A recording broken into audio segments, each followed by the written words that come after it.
I want to bring in another freshman New York congressman. Democrat Daniel Goldman released a statement shortly after the news saying, quote, "It is incumbent on Speaker Kevin McCarthy to eliminate the stain of Santos on this hallowed institution by removing him from Congress immediately." McCarthy is not going to do that whatsoever. He's going to try to protect them. All right, Congressman, hallowed seems a bit much. You do know where you work, right? We're regaining its hallowed nature by trying to get rid of George Santos. Well, it always seemed like, it's funny, this always seemed like what the game plan was from McCarthy et al. Was, boy, this guy seems like he's in a lot of trouble. We'll just wait for the deus ex machina of the feds or some other prosecutorial entity to do the job.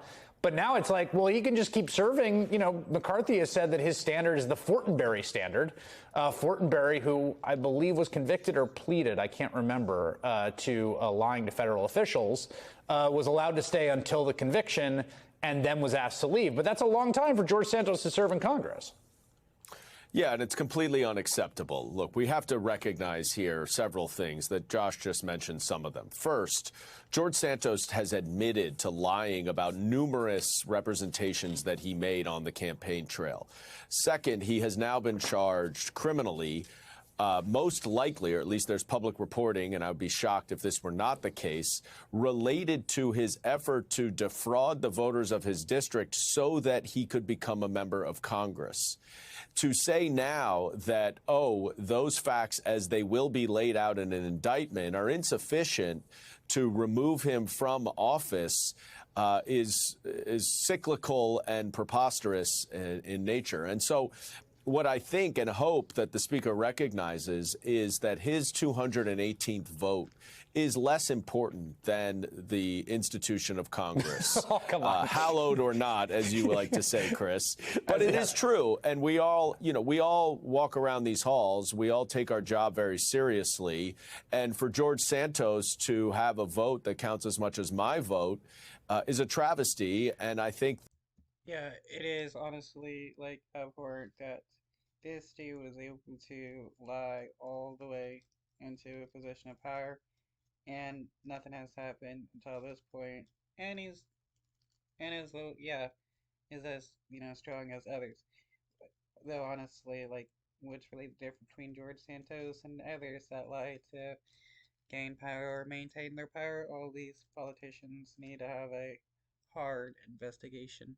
That hopefully the Speaker will come around and recognize that that's the right thing to do. Well, we should note also that this is not partisan, that other members of the New York class, the freshman class, have come to the same position. This is Anthony D'Esposito, who's a Republican freshman in the, I think, adjacent district to George Santos, who said, as a retired NYPD detective, I'm confident the justice system will fully reveal his long history of deceit. I once again call on this serial fraudster to resign from office. Freshman Republican member Mike Lawler, who is in a district that Joe Biden won and is considered one of the frontline folks in this next election. I reiterate my call for George Santos to step down. Representative Stefanik in Republican leadership has not done that. She's also in the New York delegation. She seems fully gung-ho behind George Santos. And she has been the entire time. She was George Santos's biggest advocate, his biggest endorser. She fundraised for him, and she has not said anything about George Santos's pattern of deceit and lies.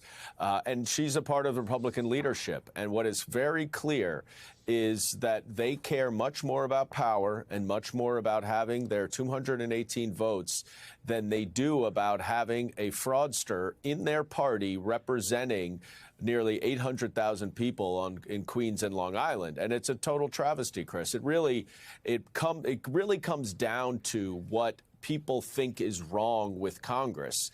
And the problem is that many people will not necessarily relate George Santos to a particular party or to a particular person, Stefanik or McCarthy.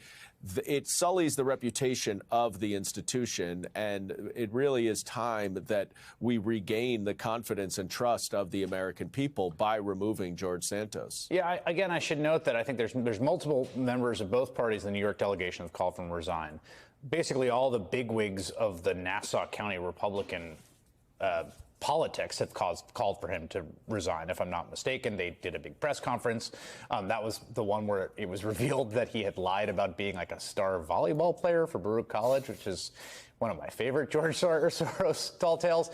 But this is like, it's sort of a bizarre and almost intolerable situation where it just seems like there's a consensus, like this guy lied, he shouldn't be there. Now there's going to be federal charges tomorrow, and Kevin McCarthy's like, tough, basically. Well, look at the recent history, Chris. George Santos was the deciding vote on the debt limit. Yep. George Santos was the deciding vote to make Kevin McCarthy Speaker of the House.